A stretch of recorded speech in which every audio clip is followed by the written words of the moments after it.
Selamat sore Bapak-Bapak.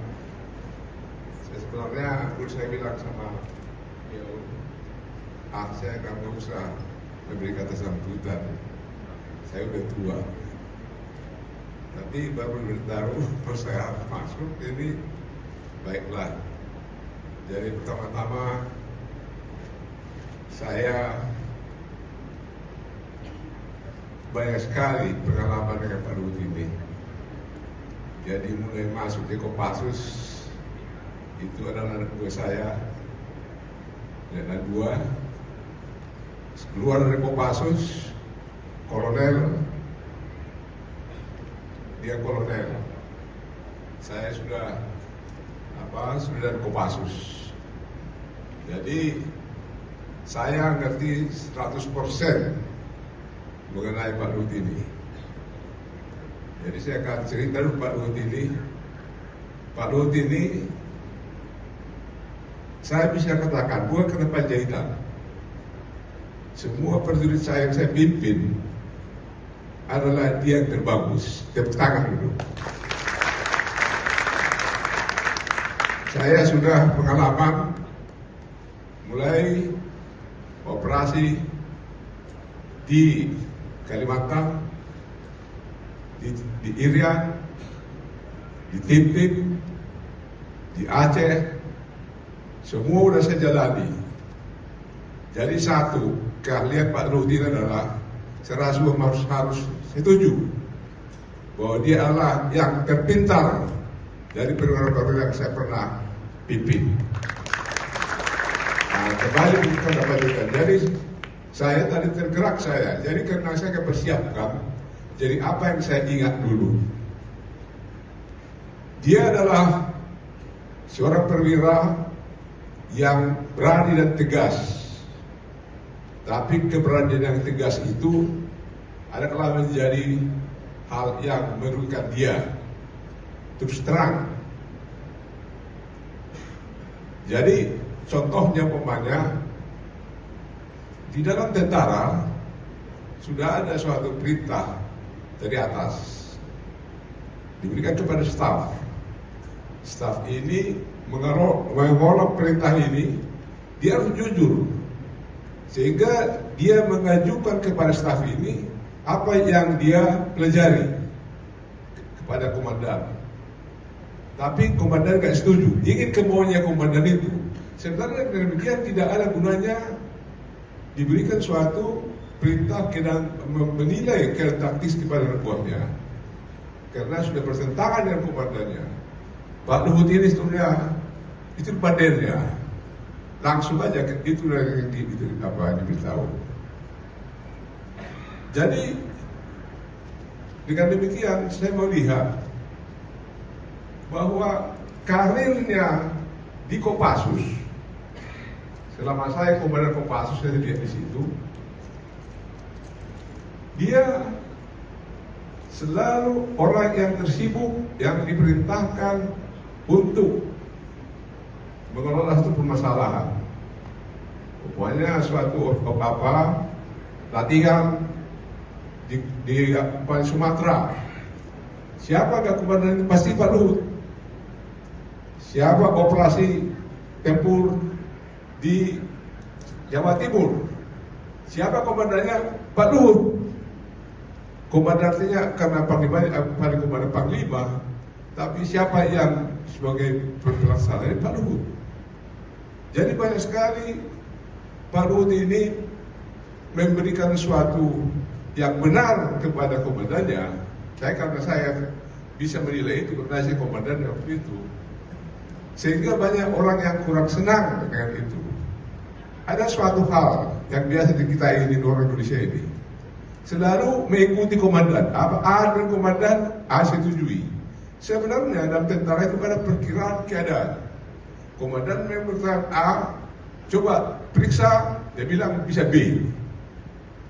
Tapi ada orang-orang itu biasanya saya lihat banyak berhasil karena dia tahu keinginan komandan itu selalu dituruti. Tentunya tidak demikian. Maka demikian, selama saya di Kopassus, dia adalah suatu perwira yang karena saya bisa menilai itu karena saya komandan waktu itu, sehingga banyak orang yang kurang senang dengan itu. Ada suatu hal yang biasa kita ingin orang Indonesia ini, selalu mengikuti komandan. Apa A dari komandan, A setujui. Sebenarnya dalam tentara itu ada perkiraan keadaan. Komandan mengatakan A, coba periksa, dia bilang bisa B. Tapi ada orang-orang itu biasanya saya lihat banyak berhasil karena dia tahu keinginan komandan itu selalu dituruti. Tentunya tidak demikian. Maka demikian, selama saya di Kopassus, dia adalah suatu perwira yang paling aktif. Tapi setelah saya pindah dari Kopassus, saya kembali dari Jalan Pusidip, kelihatannya udah gak mandek. Dan satu hal, ini kan kita udah terbuka sekarang. Satu hal yang saya pelajari selama karir di militer, dia tidak pernah diberikan suatu jabatan-jabatan yang mentereng, itulah yang utama. Selalu cobalah kita lihat di sini. Di Kopassus sudah terbaik menurut saya. Jadi bukan Panjaitan. Tapi dia tidak diperlukan di Komandan Korem di Jawa Timur. Tahun 80 atau 90 saya rasa. Ada sekolah, ada pemilihan untuk menjadi kepala staf Kodam. Di dalam putusan itu, Pak Luhut adalah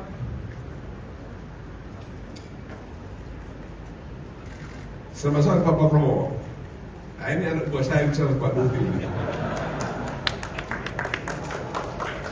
Orang hebat juga dia.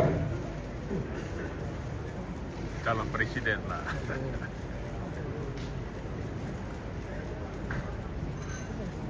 Baik. Jadi setelah diadakan penilaian, ini benar-benar begini. Pak Luhut terbaik, tapi dia tidak pernah menjadi kasdam. Padahal yang terbaik itu harus kasdam. Tapi dia dirugikan, diberikan dia wakil presiden. Jadi diberikan jabatan-jabatan pinggir yang membutuhkan suatu pemikiran yang pendidikan jangka panjang, tapi yang tempurnya gak dikasih.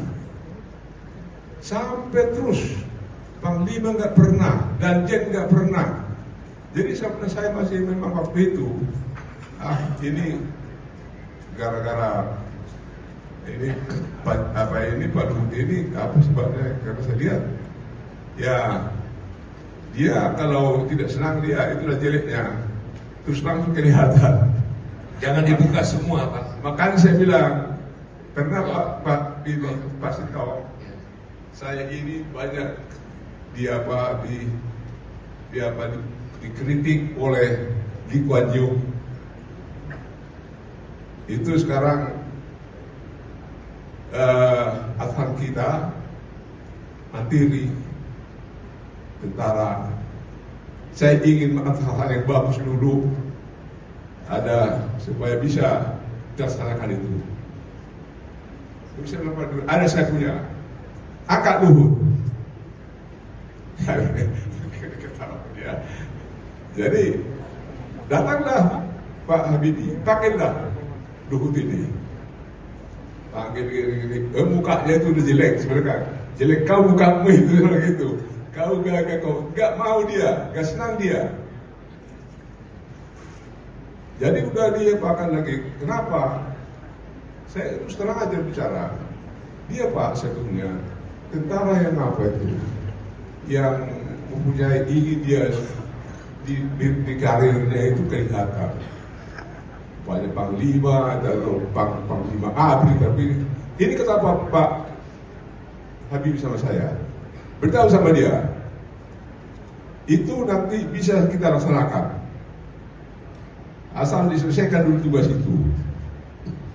Wah, jadi saya bilang sama dia, oke, mana itu saya beritahu sama dia. Dia juga nggak mau. Jadi maunya kalau kira-kira saya itu kasrat atau apa lah itulah. Karena jabatannya udah bintang 3. Jadi karena ini dia nggak mau. Saya tanya dia. Nah, ini agak panjang kira sedikit ya. Bisa diperpendek aja Pak. Kenapa nggak mau begitu?